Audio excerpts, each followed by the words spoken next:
जय श्री कृष्णा, राधे राधे। कैसे हैं आप सब? आई होप आप लोग बहुत अच्छे होंगे और आप सभी का वेलकम है मेरे एक न्यू ब्लॉग में। तो सुबह की शुरुआत ब्रह्म मुहूर्त से हो चुकी है और अभी मेरे घर का झाड़ू पोछा सब कुछ हो चुका है। चाहे मैं जितना भी मतलब जल्दी में रहूं, मैं हमेशा अपने घर का झाड़ू पोछा करने के बाद ही नहाती हूँ, क्योंकि ऐसे जैसे गुरुवार के दिन की बात अलग है, सिर्फ पोछा नहीं लगाती हूँ, बाकी झाड़ू तो लगाती हूँ।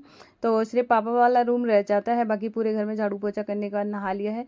बहुत फ्रेश फ्रेश फील होता है, बहुत खुशी होती है कि मैं सुबह सुबह जल्दी जाग जाती हूँ, तो मैं मेरे घर का भी काम हो जाता है। और मुझे ना सच में सुबह जो जागने में जो सुकून है ना, वो मुझे किसी चीज़ में नहीं मिलता है। मुझे सुबह जागना, प्रभु की सेवा करना, इसमें जो मन लगता है ना, इसमें एक अलग ही मतलब सेटिस्फेक्शन मिलती है। ऐसे लगता है सच में जो होता है ना कि जो जीवन मिला है तो बाकी में ये सार्थक हो रहा है।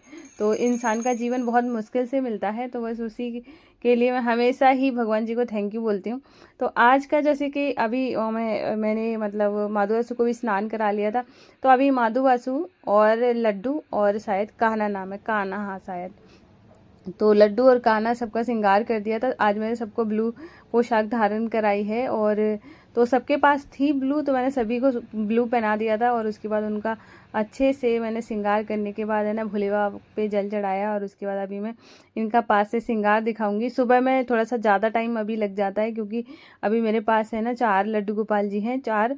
ये देखो मतलब ऐसा हो जाता है कि जितना ज़्यादा आप जैसे कि प्रभु जब तक कृपा नहीं करते तब तक आपको सेवा का मौका भी नहीं देते हैं। तो प्रभु की इतनी कृपा है कि मुझे सेवा का मौका मिलता है, मुझे बहुत ज़्यादा खुशी होती है। तो यहाँ पर है ना अभी मैंने सबको चंदन लगाया, और देखो कितने प्यारे लग रहे हैं सभी भगवान जी।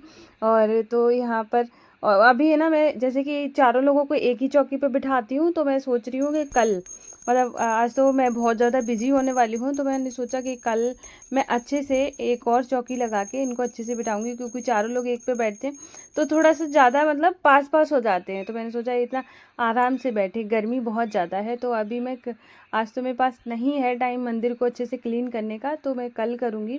तो यहाँ पर अभी घर की पूजा पाठ हो गई थी, तो मैं बाहर आ गई थी, और बाहर आज बहुत बारिश हुई, रात भर बारिश हुई है, जिसकी वजह से जो फ्लावर वाला मेरा जो प्लांट है ना वो भी नीचे झुक गया है। इतना ज़्यादा तेज़ बारिश हुई है, लेकिन बहुत दिनों के बाद राहत हो रही है, तो अच्छा लग रहा है। और मुझे तो बारिश बहुत ज़्यादा पसंद है। और यहाँ पर जैसे कि एक तो क्या होता है, देखने में भी बहुत ज़्यादा खूबसूरत लगता है, और पेड़ पौधे हरे हरे हो जाते हैं तो और ज़्यादा अच्छा लगता है। कितना सुंदर भगवान ने संसार की रचना की है कि क्या बताया जाए, मतलब बहुत ज़्यादा खूबसूरत है। तो यहाँ मैं एक चीज़ और आप लोगों से बोलना चाहूँगी, तो आज के लिए सॉरी, क्योंकि मैंने किसी का भी कमेंट नहीं लिया है, क्योंकि आज सच बता रही हूँ मेरे पास बिल्कुल मुझे ऐसे लग ही नहीं रहा था कि आज वाला ब्लॉग जा पाएगा। जैसे तैसे मैंने सब रिकॉर्ड करके और आज मैं जैसे आपको ब्लॉग दिया है, तो मैंने ये सोचा था कि वैसे क्योंकि बहुत ज़्यादा बिजी हो गई थी और आज पूरा दिन कहाँ मेरा गया है उसका मैं अभी शेयर करूँगी। तो वो है ना हस्बैंड भी आए हुए हैं, बहुत सारी चीज़ें, घर का काम भी थोड़ा सा बढ़ जाता है, जैसे उनके आने से नहीं बढ़ता है, वैसे ही बढ़ा हुआ है तो वो तो बहुत ज़्यादा हेल्प कराते हैं, तो मतलब ऐसे।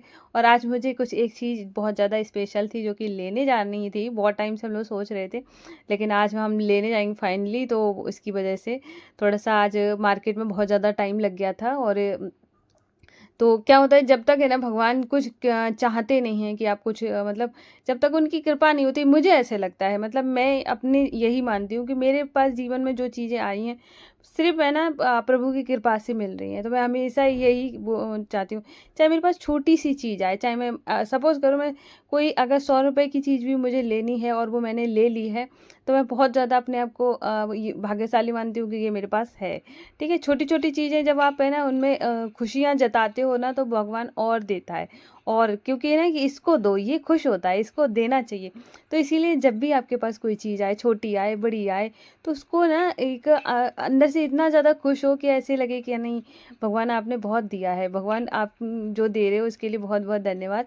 तो मैं सच बता रही हूँ, मेरे पास चाहे जितनी भी छोटी चीज़ आए, चाहे बड़ी आए, चाहे कुछ भी आए, मैं हमेशा उसके लिए इतना ज़्यादा खुश हो जाती हूँ, इतना ज़्यादा एक्साइटेड हो जाती हूँ कि और मैं हमेशा उनको थैंक यू बोलती हूँ जाके कि, और ऐसा नहीं कि मैं मन में सोच लेती भगवान आपने बहुत कुछ दिया है, मैं पास जाके बोलती हूँ माधवा से कि आपने मेरे ऊपर बहुत कृपा करी है, आप मुझे जो दे रहे हो मैं और उसके लिए बहुत बहुत धन्यवाद। देखो क्या होता है कि जितना ज़्यादा आप ऐसे बोलोगे ना उतना ज़्यादा बढ़ेगा। नहीं मानते हो तो आप आजमा के देख लेना, अगर आपको कभी भी लगे ना कि मेरे पास कोई भी चीज़ आए तो आपको बार बार उसको थैंक यू बोलने की आदत पड़ गई ना, तो भगवान दिन दुगनी रात चौगुनी चीज़ें देते चले जाएंगे, देते चले जाएंगे। कि उनको भी वही बच्चे प्यारे लगते हैं कि अभी जैसे कि मैं किसी कोई चीज़ निष्ठू को ला के दूँ और निष्ठू खुश हो जाए, तो मुझे भी लगेगा कि नहीं, इसको और ला के देना चाहिए। अब पता चला कि अरे मैंने कुछ भी ला के दिया, कोई रिएक्शन ही नहीं होता है।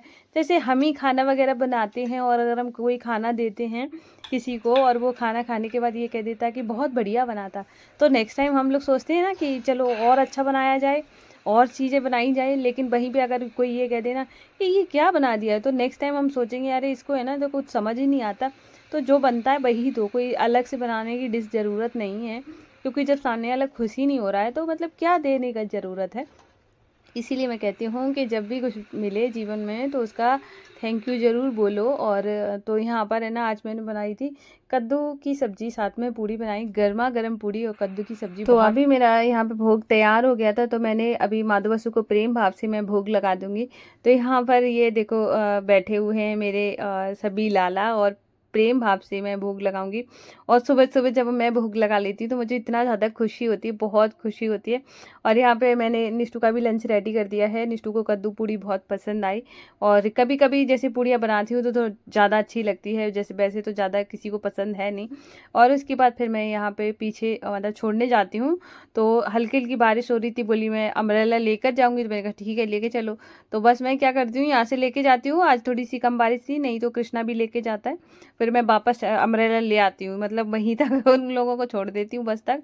तो यहाँ पे अभी हस्बैंड है ना, सुबह ही नहा लिया था तो थोड़ा लेट गए थे, तो हल्की सी आंख लग गई होगी, तो फिर मैं यहाँ पे मैंगो शेक बना के ले आई थी।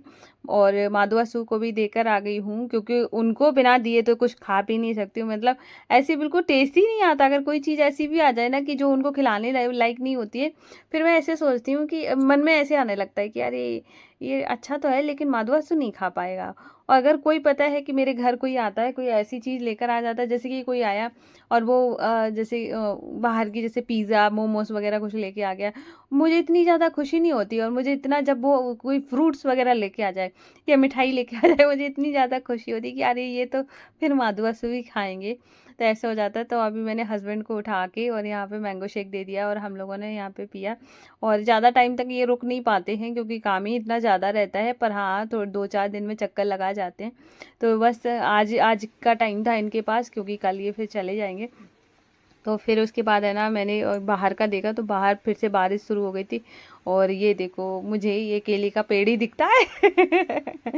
और मुझे जब भी कुछ रिकॉर्ड करना होता था मतलब ऐसे ही केले का पेड़ ही दिखाई देता है। और फिर हम मार्केट गए तो रास्ते में इतनी तेज़ बारिश होने लगी, फिर हम इस वाली ये नहीं जो स्टॉल टाइप की लगती हैं बड़ी सी, वहीं पे हम रुक गए थे। तो जब यहाँ रुक ही गए थे तो फिर हमने निष्ठू के लिए स्लीपर ली, और साथ ही साथ है ना 2 डोर मैट लिए थे, वो मैं कल वाले ब्लॉग में दिखाऊंगी। और उसके बाद फिर हम इधर आ गए थे, तो यहाँ से हमने जो लिया है वो मैं अभी दिखाती हूँ, जिसकी हमें बहुत ज़्यादा नीड थी कि क्या बताएं। मतलब क्या होता है कि इतने सारे कपड़े हो जा रहे हैं और उसकी वजह से तो हमने सोचा कि बेड बॉक्स लेंगे।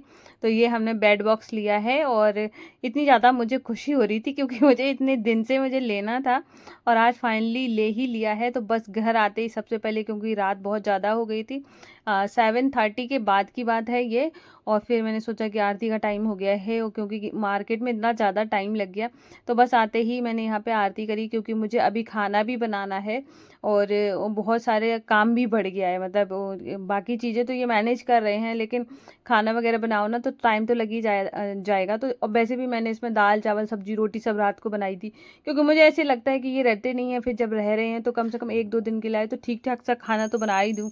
वैसे तो ये बोल रहे थे कि कोई बात नहीं है कि बस तहरी बना लो, मैंने कहा नहीं बना देती हूँ, कोई बात नहीं है, थोड़ा टाइम लगेगा मैं बना लूँगी। तो इसीलिए मेरा ब्लॉग कुछ भी ना मैंने शूट नहीं कर, वो मतलब एडिट वगैरह कुछ नहीं कर पाया था।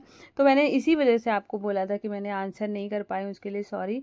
मैं दोबारा से सॉरी बोलूँगी, क्योंकि मैं कभी हो जाता, और मैंने कमेंट के आंसर तक नहीं कर पाई कि मैं सीधा मतलब देख भी नहीं पा रही हूँ क्या किसी ने कमेंट किया क्या नहीं किया। आज पूरा दिन मेरा ऐसे ही चला गया है। एक तो जगह जगह बारिश के चक्कर में रुकने की वजह से इतना टाइम ख़राब हुआ है। तो बस यहाँ पे कृष्णा निष्ठू निष्ठू नहीं, सॉरी, कृष्णा और मेरे हस्बैंड, और यहाँ पे पापा जी भी खड़े होंगे। अभी मैं पापा को दिखाती हूँ, ये रहे मेरे पापा। ठीक है, कई लोग बोलते हैं कौन कौन रहता है। भैया भाभी को मैं ज़्यादा दिखाती नहीं हूँ क्योंकि वो आते नहीं है ब्लॉग में, तो कोई बात नहीं है। मेरा देवर बाहर रहता है, और जो कि मतलब अभी पुलिस में है, जो कि बाहर है। तो यही हमारी छोटी सी फैमिली है, बहुत प्यारी सी। तो अभी मैं इस ब्लॉग को यहीं एंड करूँगी।